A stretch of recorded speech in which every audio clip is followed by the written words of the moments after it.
नमस्कार, आप देख रहे हैं आज तक। आपके साथ मैं हूं सईद अंसारी।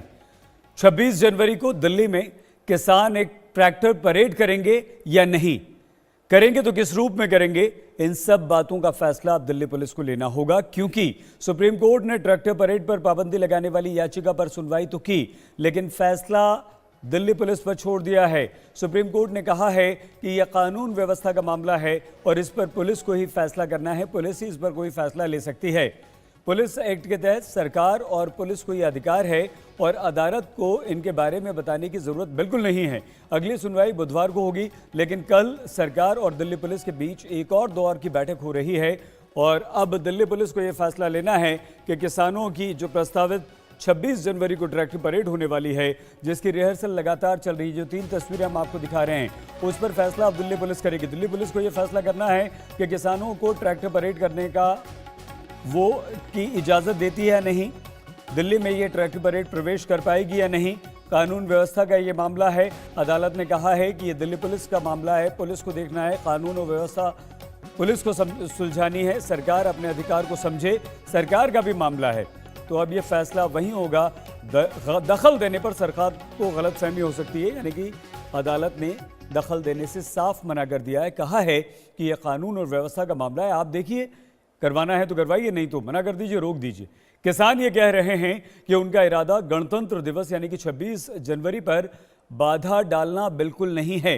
किसान ये भी कह रहे हैं कि वो दिल्ली में विरोध परेड नहीं करेंगे, बल्कि सहमति किसान संगठनों में नहीं दिख रही थी। आज जब सुप्रीम कोर्ट की राय सामने आई है, तो किसानों का रुख क्या रहा, ये जानने के लिए दिल्ली की बॉर्डर की तरफ आइए, रुख करते हैं, वहां पर देखते हैं क्या हलचल है।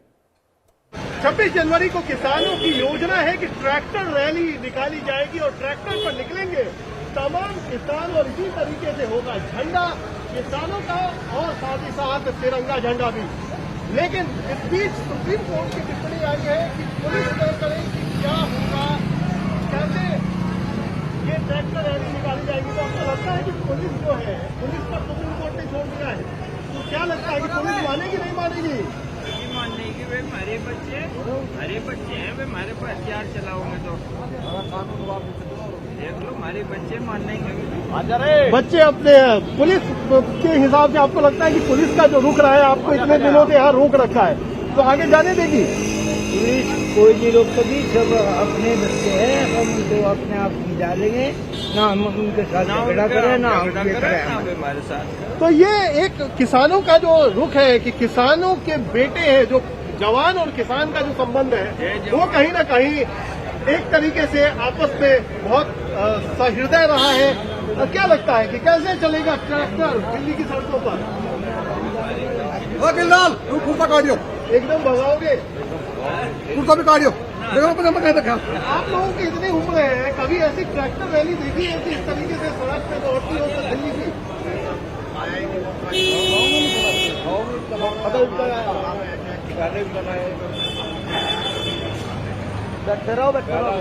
ये ट्रैक्टर है, ये ट्रैक्टर रैली ऐसा नहीं कि पहली बार होगा। 7 जनवरी को भी एक ट्रैक्टर रैली निकली थी और वो अलग अलग हिस्सों से चली थी, दिल्ली के बॉर्डर से निकली थी। एक बार फिर यही ट्रैक्टर रैली को निकालने की योजना है। कुछ मामला है आज, जैसे चरहूनी साहब का मामला है कि पॉलिटिकल पार्टी से उन्होंने बात विचार कर लिया, उनको जो आपका अभी मंच है उससे आपने बाहर अभी किया है, तो क्या इस कमेटी पर निर्णय लिया होगा? मैं तो कल वहाँ नहीं था, और कमेटी के और लोग हैं, जैसे और लोग हैं वहाँ करीब 500 के आसपास संगठन है और करीब उसमें से 82 लोग हैं, तो उसमें से मैं तो एक आदमी हूँ, तो उनका जो निर्णय हुआ होगा वो हुआ होगा, मैं था नहीं कल। तो कहीं लग रहा है कि सियासी जो एक तरीके से सरकार ये कह रही कि सियासी आंदोलन है, तो कहीं उस तरीके की राह पर जा रहा है, क्योंकि आप ही के बीच में से लोग सियासतदानों से भी संपर्क में? नहीं मिलना चाहिए किसी से, और जब गठबंधन है एक, हमको किससे मिलना है तो पूरा कमेटी उसकी तय करती है, तो उनको ये शायद कहा है कि 2-3 दिन में वो बताए, तो हो सके कि अपना वो दे दे, ये हुआ है।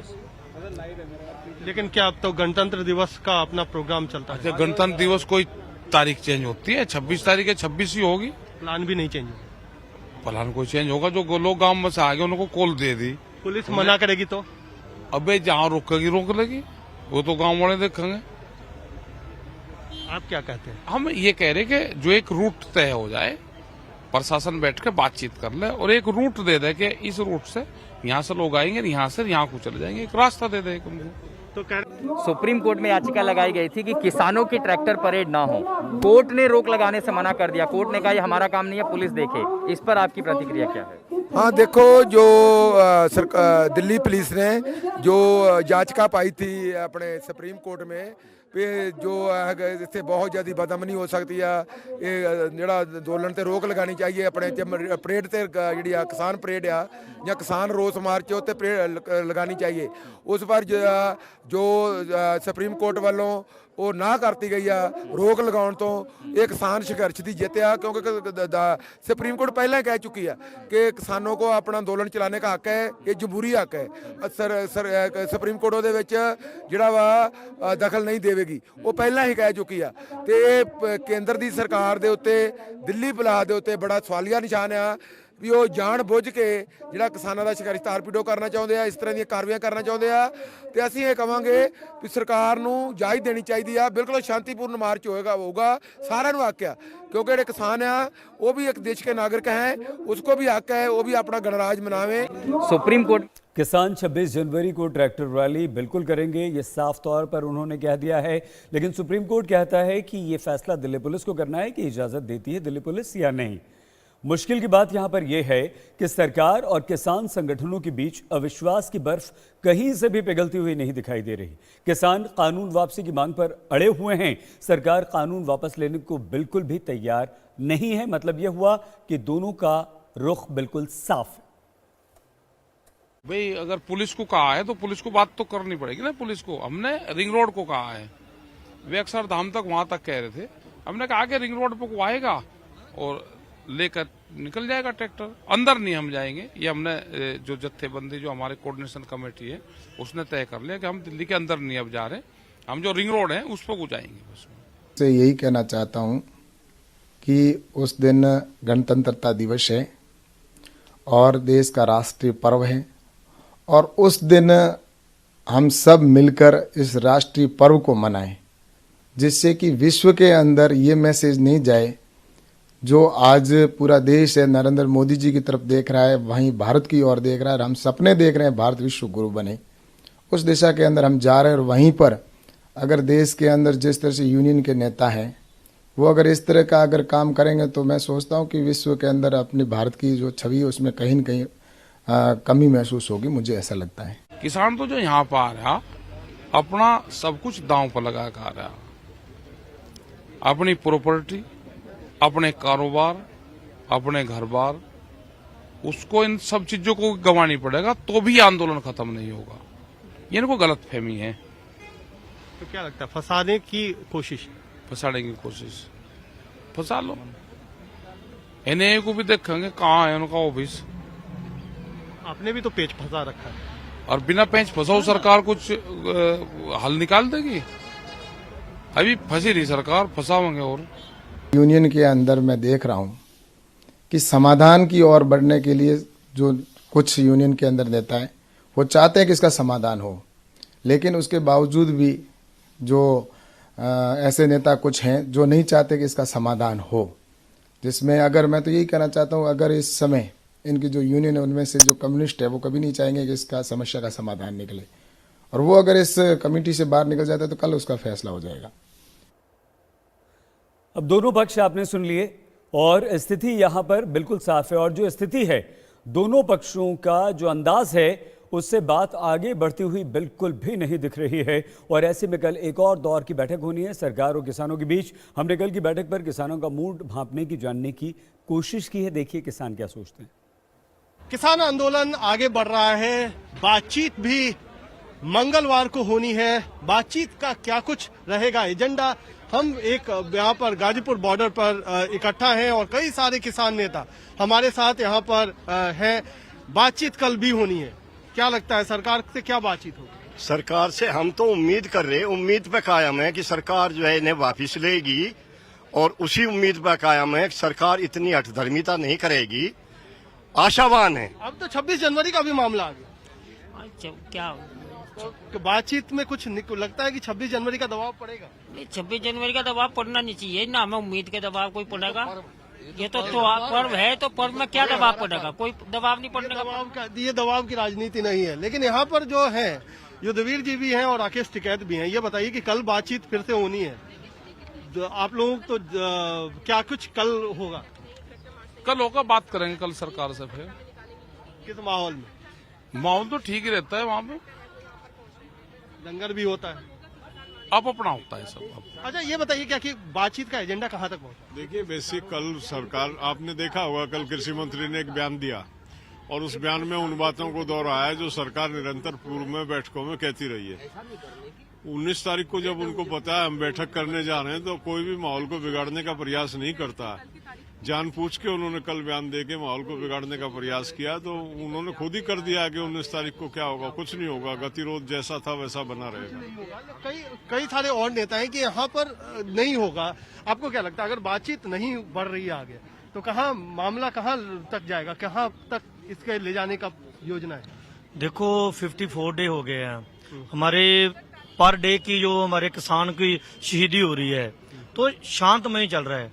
आगे भी हम शांतमय लेकर चलेंगे। जो हमारी कोर कमेटी बैठे है, संयुक्त राष्ट्र है, वही फैसला लेंगे। बाकी जो ट्रैक्टरों की रैली की बात है वो तो कन्फर्म है, जो रूल चलेगा। बातचीत बने टूटे बिगड़े उस पर कोई नहीं है। तो ये जो किसान है, ये हाथों में देखिए झंडा है, तिरंगा है, और बात ये है क्या कि हम यहाँ पर टिके रहेंगे। 54 दिन हो चुके हैं। आगे अगर बात बनती है सरकार से तो ठीक है, नहीं बनती है तो भी ठीक है। अगर बात नहीं बनती है सरकार से तो यही टिके रहेंगे। हाँ बिल्कुल टिके रहेंगे, बिल्कुल टिके रहेंगे। सरकार बनानी नहीं चाह रही, बात सरकार तो बनानी नहीं चाह रही हो तो कैसे दे। कल इतवार में जो कृषि मंत्री ने बयान दिया, क्या वो इतवार में उसे बयान देना अच्छा था? तो किसानों को और भड़का रहे, किसानों को भड़का रहे। क्या बात ये सही है कि सरकार बातचीत की बजाय भड़काने पर ध्यान दे रही है? ये एकदम सही है कि जिस तरीके से बयानबाजी खट्टर साहब ने भी किया और कल मौजूदा हमारे कृषि मंत्री ने किया, वो कहीं न कहीं किसानों को प्रोवोक करने की कोशिश कर रहे हैं।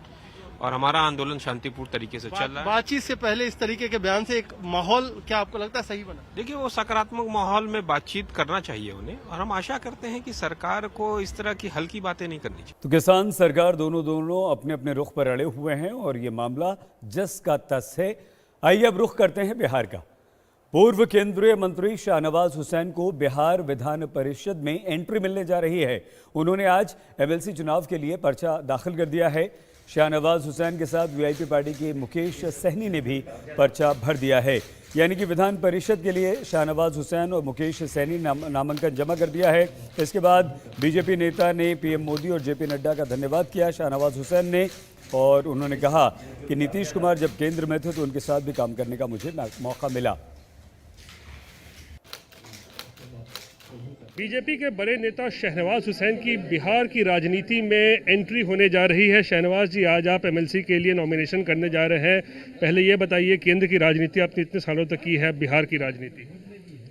मैं तो पार्टी का राष्ट्रीय प्रवक्ता हूँ, केंद्रीय चुनाव समिति का सदस्य हूँ, वहीं काम कर रहा हूँ। लेकिन एक सुशील मोदी जी की जो सीट खाली हुई थी उसको फुल करने के लिए पार्टी ने आदेश दिया है विधान परिषद के लिए। पार्टी का सिपाही हूँ, जो भी हुक्म पार्टी करती है उसको मानता हूँ और जो पार्टी का आदेश है उसका पालन कर रहा हूँ। लगता है आप यहाँ एमएलसी बनेंगे तो बिहार की राजनीति में सक्रिय होंगे। किस तरीके से समन्वय बैठाएंगे नीतीश कुमार के साथ? इस बात का के गवाह हैं कि हम बिहार में कितने सक्रिय हैं। जिम्मेदारी राष्ट्रीय मिलती है, कभी कश्मीर जाता हूँ, कभी चुनाव प्रचार में कहीं भी जाता हूँ। जो हुक्म मिलता है पार्टी का वो करता हूँ।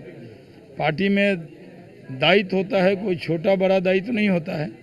जो हुक्म पार्टी का होता है उसको फॉलो करता हूँ। नीतीश जी के साथ किस तरीके के रिश्ते हैं? मेरे बहुत अच्छे रिश्ते हैं। मैं पिछली बार ही मिल के आया था उनसे। वो मेरे बड़े भाई हैं और बहुत उनसे हमने सीखा है। जब अटल बिहारी वाजपेयी जी की सरकार थी तो वो जब फूड प्रोसेसिंग में मिनिस्टर था तो मेरा विभाग पहले तो अटल जी के साथ था, बाद में कृषि मंत्रालय में जुड़ा, तो नीतीश जी उसके कैबिनेट मंत्री बने और मैं अमोइस था उनके साथ भी, क्योंकि वो विभाग जुड़ा थोड़े दिन ही। ठीक है उनके साथ? बहुत, वो मुझे बहुत प्यार करते हैं। सरकार में कोई बड़ी भूमिका मिलेगी, कैबिनेट विस्तार होगा, मंत्री बनाया जाएगा तो? नहीं, मैं तो सिर्फ पार्षद के लिए आदेश हुआ है, बाकी मैं पार्टी का काम करता हूँ, करता रहूँगा।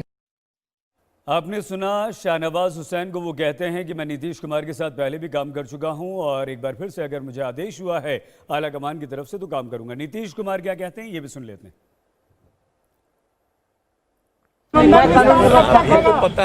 सर मंत्रिमंडल विस्तार, आपने बार बार कहा है कि भाजपा जब चाहेगी तो मंत्रिमंडल विस्तार होगा। क्या भाजपा ने हरी झंडी दे दी है, उसके बाद मंत्रिमंडल विस्तार?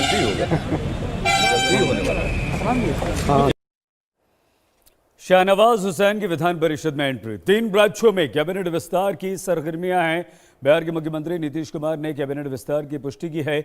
उत्तर प्रदेश में योगी कैबिनेट का भी विस्तार हो रहा है, तो राजस्थान में अशोक गहलोत विस्तार की तैयारी में लगे हुए। बीजेपी की तरफ से आज 10 लोगों ने नामांकन किया विधान परिषद का। डिप्टी सीएम ने किया, दिनेश शर्मा ने, प्रदेश अध्यक्ष ने किया, साथ साथ अरविंद शर्मा, जिनकी काफी ज्यादा चर्चा इसमें। हमारे साथ बात करने के लिए केशव मौर्य मौजूद हैं, जो कि डिप्टी सीएम है। सर, 10 लोगों ने आज नामांकन कर दिया, आपकी संख्या बढ़ जाएगी। क्या लगता है कि 10 और 2 जो समाजवादी पार्टी के हैं सब निर्विरोध चुने जाएंगे, या फिर 13वां उम्मीदवार भी आया है तो कुछ लड़ाई भी होगी? तो अभी 13वां उम्मीदवार मेरी सूचना के हिसाब से नहीं आया है कोई, लेकिन अगर कोई आएगा 13वां तो चुनाव होगा। लेकिन चुनाव हो चाहे निर्विरोध हो, जितने सदस्य भारतीय जनता पार्टी के विधानसभा में हैं उसके हिसाब से हमारे 10 प्रत्याशी हैं और 10 के 10 सभी प्रत्याशी, उसमें हमारे प्रदेश अध्यक्ष भी हैं, हमारे deputy CM doctor Dinesh Sharma ji भी हैं, उसमें 8 और जिसमें आप दोबारा आ रहे हैं लक्ष्मणाचार्य जी जो हमारे प्रदेश उपाध्यक्ष हैं, अरविंद कुमार शर्मा जी जो IAS से अपना रिटायरमेंट लेकर के वह भी हैं, और जो पार्टी के कई वरिष्ठ और जिम्मेदार और संगठन से संबंधित लोगों को और प्रत्याशी बनाया है। तो 10 सदस्यों की विधान परिषद में हमारी और संख्या बढ़ने के बाद हमारी ताकत विधान परिषद में भी बढ़ जाएगी। विधानसभा में तो हम हैं ताकतवर, लेकिन विधान परिषद में थोड़ा नंबर कम होने के कारण कई प्रकार की अड़चनों का सामना करना पड़ता था, लेकिन अब उस अड़चन से दूर रहे। सर, ये बताइए कि इस विधान परिषद में जो जितने 10 लोग गए, क्या माना जाए कि कोई मंत्रिपरिषद का विस्तार होने जा रहा है आने वाले वक्त में, मंत्रिमंडल विस्तार हो? देखिए, मंत्रिपरिषद का विस्तार और किन्हें मंत्री बनाना या अधिकार तो माननीय मुख्यमंत्री जी का होता है, वह विचार कर रहे होंगे तो जरूर होगा, या कोई ऐसी चर्चा अभी मेरे स्तर पर नहीं है, तो जब कोई चर्चा होगी तो आपको बताएंगे। लेकिन हो सकता है मंत्रिपरिषद का विस्तार भी हो सकता है कुछ नए लोग भी आवें और जो वर्तमान में हैं उनके अनुभव, उनके कार्य को ध्यान में रखें। ये तो मुख्यमंत्री जी करेंगे जो भी करना होगा, लेकिन प्रदेश के अंदर हम लोग चाहते हैं कि विकास का जो नया युग शुरू हुआ है, जो सुशासन लोगों को महसूस हो रहा है, उसको और अच्छे तरीके से लोगों तक कैसे पहुंचाया जाए, इस पर विचार हो। आगे बढ़ते हैं खबर वैक्सीनेशन की। हमारे देश में टीकाकरण अभियान पूरी रफ्तार से आगे बढ़ रहा है। हमारे देश के ज्यादातर हिस्सों में कड़ाके की ठंड पड़ रही है, इसके बावजूद लोग वैक्सीनेशन केंद्रों तक आ रहे हैं। टीकाकरण अभियान के तीसरे दिन all India institute of medical sciences Delhi का हाल बता रही हैं हमारी संवाददाता मौसमी सिंह। कोरोना के खिलाफ विश्व का सबसे बड़ा वैक्सीनेशन ड्राइव भारत में हो रहा है और आज सेकेंड राउंड का दौर शुरू हो गया है। दिल्ली में भी तमाम अस्पतालों में वैक्सीन जो है वो दी जा रही है और हम लोग खड़े हैं all India institute of medical science AIIMS के बाहर, जहां कोवैक्सीन का डोज दिया जा रहा है। लगातार लगभग 3 करोड़ हेल्थ वर्कर्स को सरकार ने टारगेट पे रखा है, जिनको ये वैक्सीन का डोज दिया जाएगा।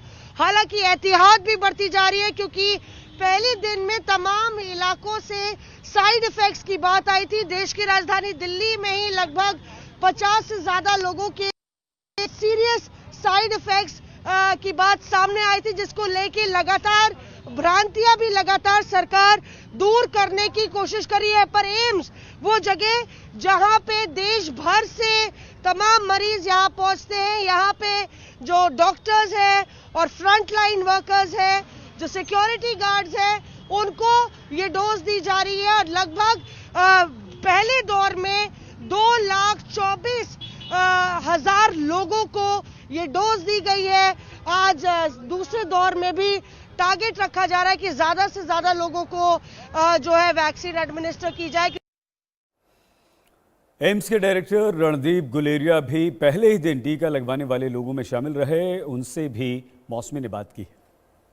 मैं यही लोगों को कहूंगा कि वैक्सीन, अगर हमें कोविड-19 से निकलना है बाहर, मोर्टेलिटी हमारी कम करनी है, डेथ रेट कम करनी है, इकोनॉमी वापस लानी है, स्कूल वगैरह शुरू करने हैं, तो सब लोगों को आगे आके वैक्सीन लगानी चाहिए, तभी हम आगे प्रोग्रेस कर पाएंगे। देखिए, अगर हर एक कोई आप दवाई भी लेंगे, क्रोसिन या पैरासीटामोल भी लेंगे, तो थोड़ा एलर्जिक रिएक्शन किसी को भी हो सकता है। किस तरह उसकी के पूरी डॉक्टर साहब, क्या हार्ट अटैक भी हो सकता है? नहीं, ऐसा नहीं है। सिर्फ मेन जो साइड इफेक्ट्स हैं वो सिर्फ बॉडी एक्स, फीवर, जहाँ टीका लगा वहाँ थोड़ा दर्द होने के लिए हो सकते हैं, जो 1-2 दिन में ठीक हो जाएंगे। 10% से कम लोगों में ये होते हैं। अगर सीरियस साइड इफेक्ट है तो कभी दफ़ा एलर्जिक रिएक्शन हो सकता है, जिसमें स्किन में छपाके आ गए, थोड़ी घबराहट हुई, सांस लेने में तकलीफ हुई। उसके लिए पूरी तैयारी की गई है हर एक सेंटर में, और वो आराम से ट्रीट किए जा सकते हैं। इसलिए ऐसी कोई घबराने वाली बात नहीं है। कोई ऐसा कोई साइड इफेक्ट नहीं है जिससे डेथ हो सकती है। लो टर्नआउट जो हुआ है 64% से लेकर 70%, ये आस्ते आस्ते बिल्डअप हो जाएगा। नहीं, वैक्सीन रिलेटेड कोई ऐसा डेथ नहीं है। इंसिडेंटल और चीजें भी हो सकती है। दिल्ली में स्कूल खुल चुके हैं। करीब 10 महीने बाद 10वीं और 12वीं के स्कूल खुले हैं। बच्चे स्कूल पहुंचे हैं, लेकिन यहाँ पर ये एक है कि सख्त सोशल डिस्टेंसिंग और मास्क के बगैर बच्चों को स्कूल में एंट्री नहीं है। और केजरीवाल यानी कि दिल्ली के मुख्यमंत्री को ये उम्मीद उन्होंने जताई है कि सब कुछ सामान्य हो जाएगा। लेकिन यहाँ अगर अभिभावक चाहेंगे तभी बच्चे स्कूल जाएंगे और अटेंडेंस भी नहीं लगेगी। देखते रहिए आज तक। नमस्कार, मैं हूं अंजना ओम कश्यप। हमें उम्मीद है ये वीडियो आपको पसंद आया होगा। लेटेस्ट खबरों के लिए यूं ही देखते रहिए आज तक, और इस वीडियो के पसंद आने पर लाइक, शेयर एंड सब्सक्राइब करना ना भूलें।